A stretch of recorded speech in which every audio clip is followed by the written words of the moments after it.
हैं जंतर मंतर पर सीजेपी का प्रदर्शन लगातार जारी है। प्रदर्शन पर अब एफआरएस से बड़ा खुलासा हो रहा है। आपको बता दें कि जो एक डिजिटल सिस्टम है यानी कि फेशियल रिकॉग्निशन सिस्टम है, इससे खुलासा हुआ है। सूत्रों के हवाले से खबर आ रही है कि प्रदर्शन में क्रिमिनल बैकग्राउंड के लोग भी मौजूद हैं। 400 से ज्यादा बदमाशों की पहचान हुई है।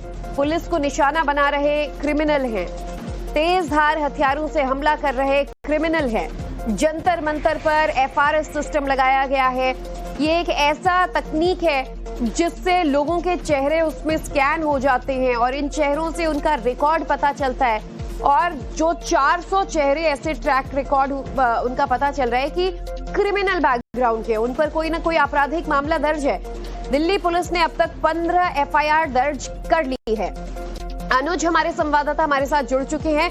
अनुज, 20 तारीख से जिस तरीके का प्रदर्शन हुआ, हम ये बात बार बार कह रहे थे, जैसे हमले हम पर हुए, पत्रकारों पर हुए, पुलिस पर हुए, ये छात्र नहीं हो सकते। और देखिए अब एफआरएस से ये बड़ा खुलासा भी हो रहा है।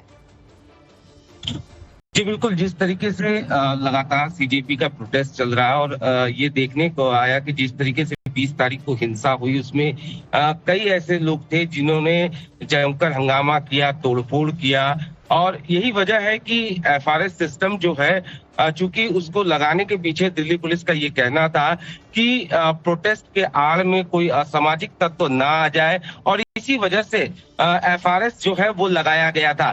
दरअसल दिल्ली पुलिस को इनपुट मिला था कि प्रोटेस्ट के आड़ में कुछ असामाजिक तत्व जो है वो भीड़ का हिस्सा बन सकते हैं, इस वजह से एफआरएस सिस्टम लगाया गया था। और अब ये खुलासा हुआ कि किस तरीके से 400 से ज्यादा अब तक क्रिमिनल्स की पहचान हो चुकी है, जिनके ऊपर कहीं ना कहीं पुराने आपराधिक मामले दर्ज रहे हैं। क्योंकि अगर एफआरएस की बात की जाए तो ये एक ऐसा सिस्टम होता है, फेस रिकॉग्निशन कैमरा, जिसकी जद में आने पर अगर किसी का कोई क्रिमिनल रिकॉर्ड है तो उसकी पहचान हो जाती है। और यही वजह है कि एफआरएस सिस्टम जो है वो लगाया गया था, क्योंकि लगातार दिल्ली पुलिस को इनपुट मिल रहे थे कि प्रोटेस्ट की आड़ में न सिर्फ सामाजिक तत्व बल्कि कुछ क्रिमिनल जो है वो गड़बड़ी फैला सकते हैं। तो फिलहाल अभी कई और डेटा जो है वो आना बाकी है। ऐसे में अंदेशा लगाया जा सकता है कि ये संख्या ज्यादा हो सकती है।